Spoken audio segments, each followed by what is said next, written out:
ओंकारबिंदुसंयुक्तं नित्यं ध्यायन्ति योगिनां कामदं मोक्षदं तुभ्यं ओंकाराय नमो नमः। गुरुब्रह्मा गुरुर्विष्णु गुरुदेवो महेश्वर गुरु साक्षात् परं ब्रह्म तस्मै श्री गुरवे नमः। अज्ञानतिमिरान्धस्य ज्ञानाञ्जनशलाकया चक्षुरुन्मीलितं येन तस्मै श्रीगुरवे नमः।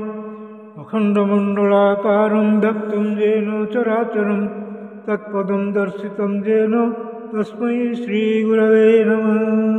ध्यानमूलं गुरोर्मूर्ति पूजामूलं गुरोर्पदं मन्त्रमूलं गुरोर्वाक्यं मोक्षमूलं गुरोर्कृपा।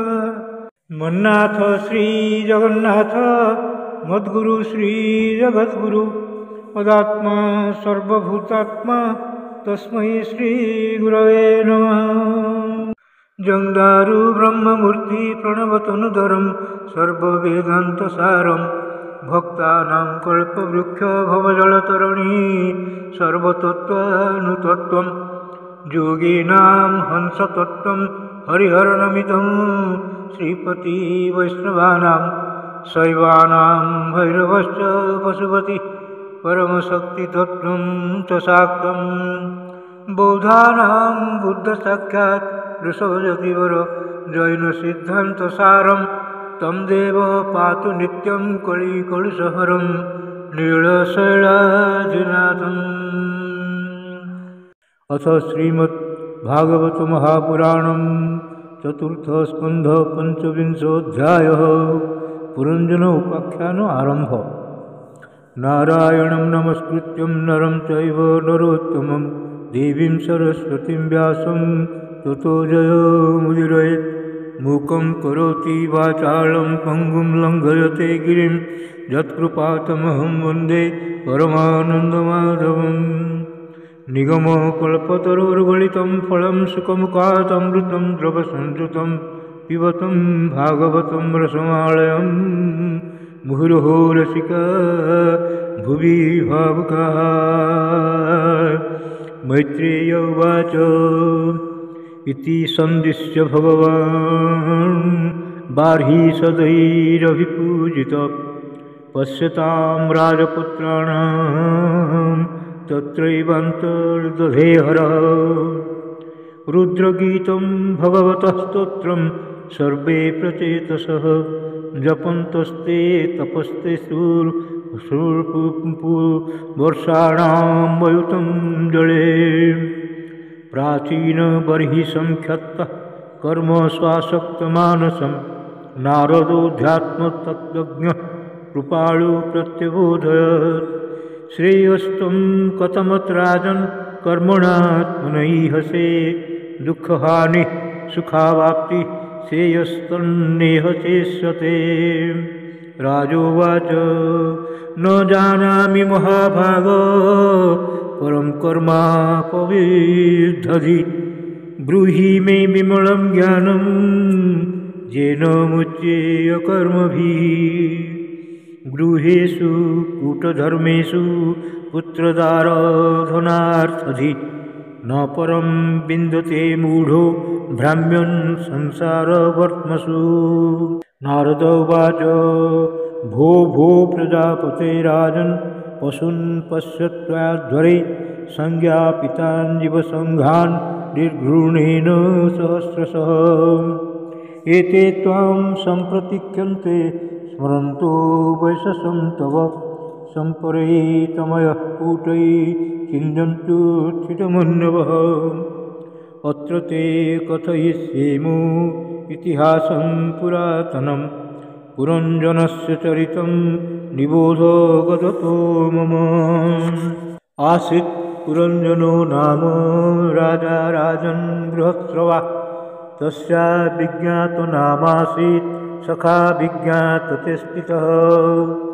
सोऽन्वेषणमाणः शरणं बभ्राम पृथिवीं प्रभु नानुरूपं यदा विन्दत् अभूत्स विमना इव न साधु मे नेता सर्वा भूतले जावति पुरः कामान् कामयो मानोऽसौ तस्य पपत्तये स एकदा हिमवतो दक्षिणे स्वशशानसु ददर्श नवभिर्द्वार्भिः पुरं लक्षितलक्षणाम् प्राकारोपो वनाट्टाळ परिखैरक्षतोरणे स्वर्णरौप्यायशैः शृङ्गैः सङ्कुलां सर्वतो गृहैः नीलस्फटिकवैदुर्य मुक्तामरकतारुणे क्लुप्तहर्म्यस्थलीं दीप्तां श्रिया भोगवतीमिव सभाचत्वरथ्या धीरा क्रीडायतनापणे चत्यध्वजपताकाभिर्युक्तां विद्रुमवेदिभिः पूज्यास्तु बाह्योपवने दिव्यद्रुमलताकुले नदद्विहङ्गाळिकूलाहलजलाशये हिमो निर्झर विप्नुस्मत् कुसुमाकरवायुना चलत्प्रवाळपिटप नळनलिनीतटसम्पदि नानारण्यमृगाभ्रातैर्ननाबाधे मुनिव्रतैः आहुतं मन्यते पान्थो यत्र कोकिलकूजितैः यदृच्छया गतां तत्र ददर्श प्रमुदोत्तमां धृत्यैर्दशभिर्दायन्ति एकैकशतनायकैः पञ्चशीर्षा हिना गुप्तां प्रतिहारेण सर्वतः अन्वेषमाणा वृषभम् अप्रौढां कामरूपिणीं सुनासां सुदतिं बालां सुकपोलां वराननां समविन्यस्तकर्णाभ्यां बिभ्रतिं कुण्डलश्रियं विसङ्गनीविं सुशृण्णीं श्यामां कनकमेखलां पद्भ्यां कोणभ्यां चलतिं नृपुरैर्देवतामिव स्तनौ व्यञ्जितकैशोरौ समवृत्तौ निरन्तरौ वस्त्रान्तेन निगुहन्तीं व्रीडया गजगामिनीं तामह ललितं वीरः सव्रीडस्मितशोभनां स्निग्धैनापाङ्गपुङ्खेन स्पृष्टः भ्रमद्ध्रुवः का त्वं कञ्जपला साक्षी कस्यासीह कुतः सखि इमामुपपुरीं भीरु किं चिकीर्षसि संसमे क एतेनुपथाजेत एकादश महाभटा एतावालनः शुभ्रु कोऽयं ते हि पुरःसरः त्वं धीर्भवान्यसथ वाग्रमां पतिं विचिन्वति किं मुनिव्रतदो वने त्वदङ्घ्री कामाप्त समस्तकामं को पद्मकोशः पतितकराग्रात् नासाम्बरोर्वन्यतमा भुवि स्पृक् पुरीरिमाम्बरी बीजवरेण साकम् अस्य अलङ्कृतम् उदभ्रकर्मणा लोकं परं श्रीरिव जज्ञपुंसा जदेशमापाङ्गविखण्डितेन्द्रियं सव्रीडभावस्मितविभ्रमध्रुवा त्वयोपसृष्टो भगवान् मनोभव प्रवादतोथानुगृहाण शोभने त्वदाननं शुभ्रूसुतारलोचनं व्यालं विनीलाळकवृन्दसंवृतम् उन्नीय मे दर्शय बल्गुवाचकं यद्व्रीडया नाभिमुखं शुचिस्मिते नारद उवाच इत्थं पुरञ्जनं नारी जातमानं अधीरवत् अभ्यनन्दत तं वीरं हसन्ती वीरमोहिता न विदाम वयं सम्यक् कर्तारं पुरुषर्षभ आत्मनश्च परस्यापि गोत्रं नाम च यत्कृतं यहाद्य सन्तमात्मानं विदामन ततः परं येनेयं निर्मिता वीर पुरी शरणमात्मनः एते सखाय सख्यो मे नरानाद्यश्च मानद सुप्तायां वै जागर्ति नागोऽयं पालयन् पुरीं दृष्ट्या गतोऽसि भद्रं ते ग्राम्यान् कामनभिप्रसे उदद्वहिष्यामि तां स्तेहं स्वबन्धु अभिरन्दितम् इमां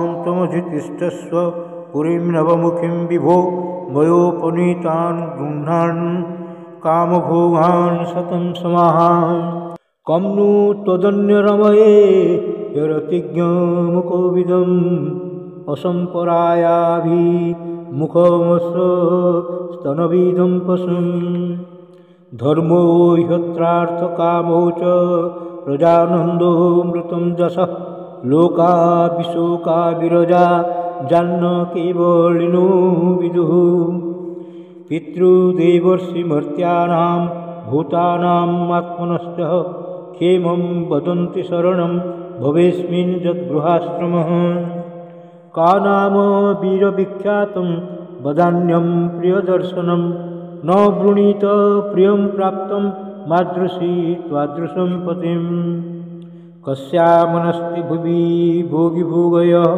स्त्रिया न सज्जे भुजयोर्महाभुज जो नाथवर्गाधिमलं गृणुद्धत स्मितावलोकेन वरचरत्यपोहितुं नारद उवाच इति तौ दम्पती तत्र समुद्य समयंवित तां प्रविश्य पुरीं राजन् मुमुदाते शतं समाः उपगीयमानो ललितं तत्र तत्र च गायकैः क्रीडन् परिवृतः स्त्रीभिर्हृदीनिमाविशुजो सप्तोपरि कृताद्वारः पुरस्तस्यास्तु देहधः पृथक् विषयगत्यर्थं तस्यां जः कश्चनेश्वरः पञ्चद्वारस्तु पौरस्त्या दक्षिणैका तथोत्तरा पश्चिमे द्वे अमुषां ते नामानि नृपवर्णये खद्योताभिर्मुखी च प्राग्द्वारावेत्रनिर्मिते बिभ्राजितं जनपदं जातीताभ्यां दिमत्सखा नलिनी नालिनी च प्राग्द्वारावेकत्र निर्मिते अवधूतसखस्ताभ्यां विषयं जातिसौरभम् मुख्या नाम पुरस्तात् द्वायश्चापणबहुजनौ विषयो जातिपुररसज्ञ विपुणान्वितः पितृभूर्नृपपूज्यार्द्वार्दक्षिणेन पुरञ्जन राष्ट्रं दक्षिणपञ्चालं जातिश्रुतधरान्वितः देवहुर्नाम पूज्याद्वा उत्तरेण पुरञ्जन राष्ट्रम् उत्तरपञ्चालं जातिश्रुतधरान्वितः आसुरी नाम पश्चाद्वा स्तया जाति पुरञ्जन ग्रामकं नाम विषयं दुर्मदेन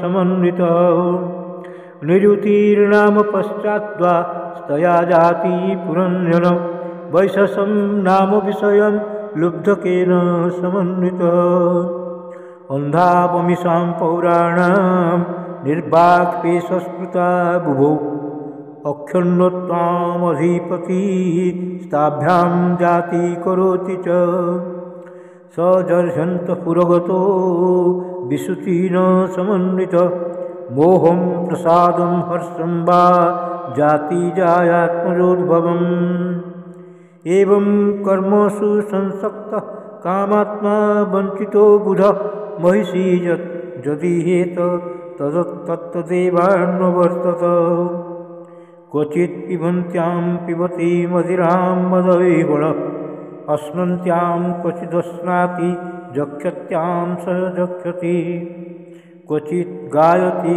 गायत्यां रुद्यतां रुद्यते क्वचित् दत्सन्त्या हसति जल्पन्त्यामनुजल्पति क्वचित् धावति धावन्त्यां तिष्ठन्त्यामनुतिष्ठति अनुशेते शयानायां नस्ते क्वचिदसातिम् क्वचित् शृणोति शृण्यतां पश्यन्तामनुपश्यति क्वचित् जिघ्रति जिघ्रन्त्यां स्पृशन्त्यां स्पृशति गतिः क्वचिच्च शोचतीं जायाम् अनुशोचति दीनवत् अनुहृष्यति हृष्यन्त्यां मुदितामनुमोदते विप्रलब्धो महिष्यैवं सर्वप्रकृतिवञ्चितः नेच्छन्ननुकरोतज्ञः क्लैब्यात् क्रीडामृगो यथा। इति श्रीमद्भागवते महापुराणे पारमहंस्यां संहितायां चतुर्थस्कन्धे रञ्जनोपाख्याने पञ्चविंशोऽध्यायः। भीमस्यापि रणे भङ्गो मुनेऽपि मतिभ्रमं यदि शुद्धं अशुद्धं वा मम दोष न विद्यते। श्रीकृष्णार्पणमस्तु श्रीकृष्णार्पणमस्तु श्रीकृष्णार्पणमस्तु।